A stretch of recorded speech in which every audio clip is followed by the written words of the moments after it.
अस्सलाम वालेकुम, मेरा नाम मोहम्मद उस्मान है। मैं कराची से ताल्लुक़ रखता हूँ और मैं एक स्टूडेंट हूँ।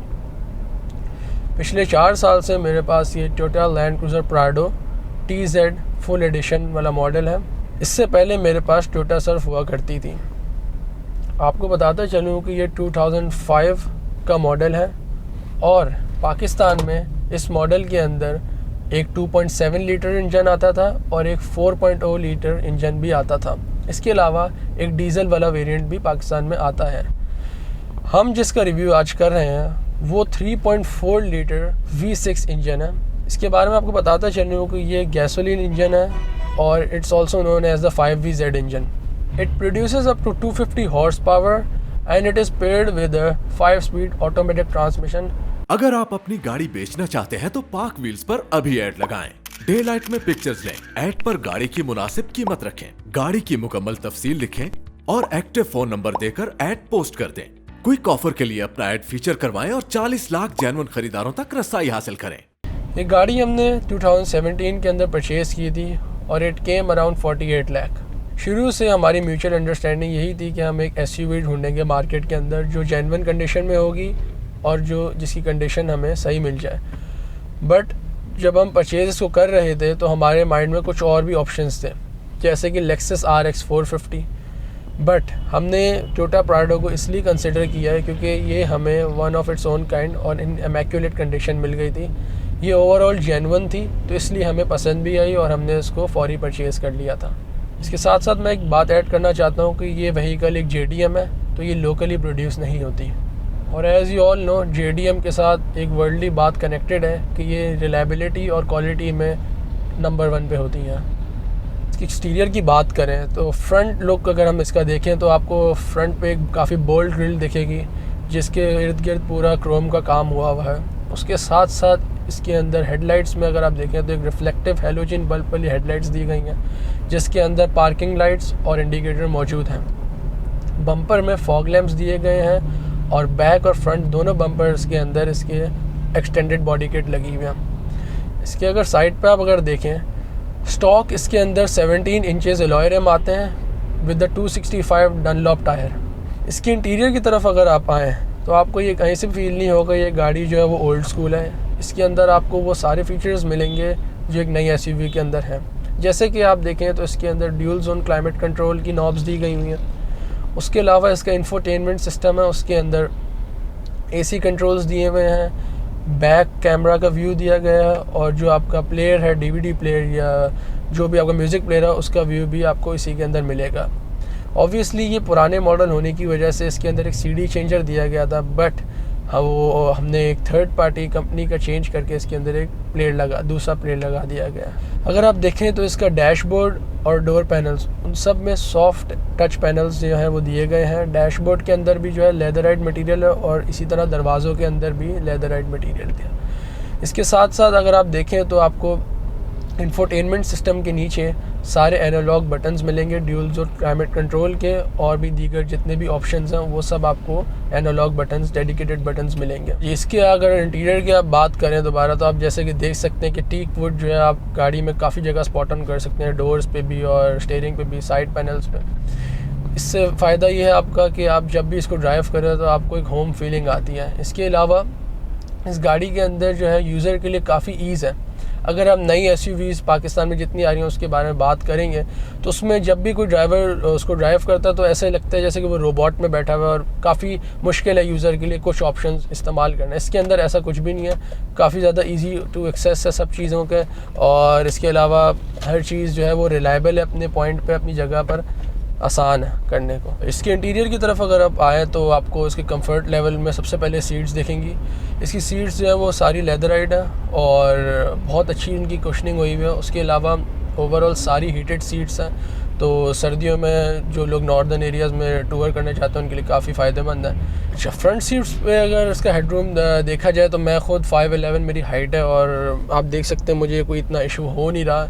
इसके अलावा इसकी ऑटोमेटिक सीट्स हैं, उससे आप सीट एडजस्ट भी कर सकते हैं, नीचे भी कर सकते हैं, ऊपर भी कर सकते हैं। बैक सीट्स पे भी अगर 5 पैसेंजर्स को बिठाया जाए तो वो इजीली बैठ सकते हैं। बट अगर आप इसके 6th और 7th सीट के पास जाएँ तो आपको थोड़ा सा लेग रूम कॉम्प्रोमाइज़ करना पड़ेगा क्योंकि पीछे जो है वो फ्लैट बेड है और थोड़ा सा जो है बड़ा अगर कोई एडल्ट बैठे तो उसको थोड़ा प्रॉब्लम हो सकता है, बट ओवरऑल फ्रंट सीट्स में और बैक सीट में कोई भी इशू लेग रूम का फेस नहीं होगा। As I told you that I am also 5'11", तो इतना कोई बड़ा इशू नहीं है। इसके इंटीरियर के अंदर ही अगर आप देखें तो आपको काफ़ी ज़्यादा स्टोरेज स्पेसेस मिलेंगी। अगर आप फ्रंट सीट्स के अंदर देखें तो आपको दोनों दरवाज़ों के अंदर कप होल्डर्स मिलेंगे और इजीली आप सामान उसमें अपना दरवाज़ों की साइड पे भी रख सकते हैं, कोई किसी किस्म का भी स्टफ़ हो। और इसके अलावा आपको ऊपर जो है इसके सनरूफ के बटन्स के साथ में ही आपको अपना ग्लासेस या कोई भी ऑप्टिक्स रखने का जो है स्टोरेज स्पेस भी मिलेगा। इसके अलावा आपको कप होल्डर्स गियर के पास भी मिलेंगे और इसके अंदर कूल बॉक्स और ग्लव बॉक्स तो एक कन्वेंशनल है ही। और अगर आप बूट के अंदर जाएं इसकी डिग्गी की तरफ तो वहाँ पे भी आपको फ़ोन होल्डर मिलेगा और आराम से बॉटल स्टोरेज रखने की जगह भी मिल जाएगी। इसके अगर आप एयर कंडीशनिंग सिस्टम के बारे में बात करें तो फ्रंट के अंदर इसमें ड्यूल जोन क्लाइमेट कंट्रोल दिया गया है, जिससे आप ड्राइवर और पैसेंजर दोनों अपना टेम्परेचर सेट कर सकते हैं। इसके अलावा इसके अंदर ड्यूल कंप्रेसर दिए गए हैं।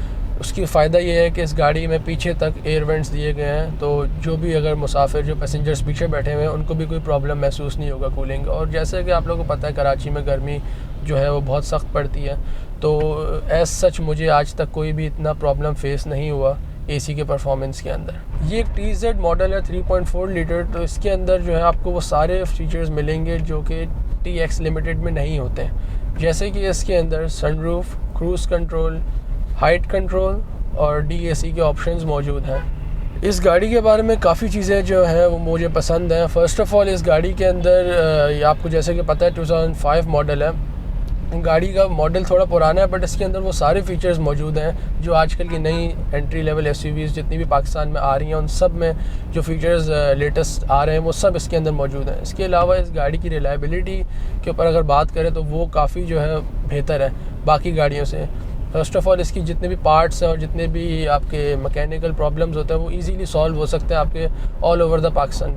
इसका फ्यूल एवरेज सिटी के अंदर जो है मुझे 5.5 से 5.6 तक मिलता है, और अगर आप लॉन्ग की बात करें हाईवेज़ पे मोटरवेज़ के ऊपर तो टिल 7.1 तक इसका फ्यूल एवरेज जो है चला जाता है। ऑल इन ऑल जब भी आप इस गाड़ी में बैठे हैं तो आपको ये फ़ील कहीं से भी नहीं होता है कि ये एक पुरानी आउटडेटेड गाड़ी है। आपको ऐसा लगता है कि ये एक सारी न्यू फीचर से इक्विप्ड गाड़ी है। इसकी हैंडलिंग की तरफ अगर हम हाई स्पीड के ऊपर इसकी हैंडलिंग मोटरवेज़ पे ख़ास तौर पे काफ़ी अच्छी है। अगर आपको कहीं भी हाई स्पीड पे रैटलिंग बॉडी के अंदर फील नहीं होगी। इसके अलावा इसके अंदर सस्पेंशन जो है वो एयरमेटिक दिया गया है, जिस वजह से आपको कंफर्ट के अंदर भी कोई इशू नहीं आएगा। लो स्पीड में भी इसके अंदर आपको काफ़ी ज़्यादा सस्पेंशन सॉफ्टनिंग और हार्ड करने के ऑप्शंस मिलेंगे, जिस वजह से आपको लो स्पीड पे भी कोई मेजर इशू फील नहीं होगा। जी, इसके नॉन इश्यूज़ के अगर ऊपर आप बात करें तो फर्स्ट ऑफ़ ऑल काफ़ी लोगों ने इसके बारे में बताया कि प्राडो के डैशबोर्ड जो है वो पड़े क्रैक हो जाते हैं। अगर गाड़ी कहीं पार्क हुई हो और लोग को गाड़ी पे धूप पड़ी हो तो प्राडो के डैशबोर्ड जो है वो क्रैक हो जाते हैं। इसके अलावा ये भी इसका नॉन इशू काफ़ी सुना गया ब्लॉग्स पे और काफ़ी पोस्ट्स पे लोगों ने डिस्क्राइब किया है कि इसके अंदर एयरमेटिक सस्पेंशन होने की वजह से इसके एक लाइफ टाइम होता है। तो 2 लाख किलोमीटर जब आपकी गाड़ी ड्रिवन हो जाती है तो उसके बाद एयरमेटिक सस्पेंशन में प्रॉब्लम्स आना शुरू हो जाते हैं, जिस वजह से आपको फिर मुश्किल का सामना करना पड़ सकता है। इसकी मेंटेनेंस के ऊपर अगर बात करें आप तो आइडियली ये गाड़ी जो है 5000 किलोमीटर के बाद ड्यू डेट होती है इसकी मेंटेन करने की, बट मैं ये गाड़ी जो है ईयरली बेसिस पे मेंटेन करता हूँ, क्योंकि ये गाड़ी जो है 4000 किलोमीटर ईयरली ड्रिवन हो जाती है। तो ये है कि मैं 4000 किलोमीटर के बाद इसको अपने नियरेस्ट सर्विस स्टेशन पे लेके जाता हूँ, वहाँ पे इसका ऑयल वगैरह और जो भी सर्विस पार्ट्स होते हैं वो चेंज करा देता हूँ। इसके अगर आप स्पेयर पार्ट्स की बात करें तो वो कराची की जो इतनी बड़ी मार्केट है वहाँ पे आपको इजीली अवेलेबल हो जाते हैं। इसके अंदर जो है आपके पास 3 ऑप्शंस होते हैं। ख़ास तौर पे पाकिस्तान के अंदर आपको थाईलैंड के गाड़ियाँ जो होती हैं वहाँ से भी पार्ट्स अवेलेबल मिल सकते हैं, और काबली मार्केट से भी जो पार्ट्स हैं वो कराची में ख़ास तौर पे अवेलेबल होते हैं। तो जो हेडलाइट और बम्पर और इस तरह के जो पार्ट्स हैं वो आपको कराची में इजीली मिल जाएंगे। बट इसके अलावा अगर आप चाहें तो पाक व्हील्स के ऑनलाइन स्टोर से भी जो है इसके स्पेयर पार्ट्स हैं वो ऑर्डर कर सकते हैं और आपके डोर स्टेप पे वो आपको डिलीवर हो जाएंगे। इसके टैक्स टोकन के ऊपर अगर हम बात करें तो अराउंड 10K है वो, और आप वो पाकिस्तान में इजीली ऑनलाइन वेबसाइट के थ्रू भी पे कर सकते हैं। ऑब्वियसली अगर हम रीसेल के ऊपर बात करें तो टोयोटा जितनी भी पाकिस्तान में मौजूद है उनकी रीसेल जो है वो वक्त के हिसाब से जो है अप्रिशिएट हो है, बजाय कि वो डेप्रिशिएट हो।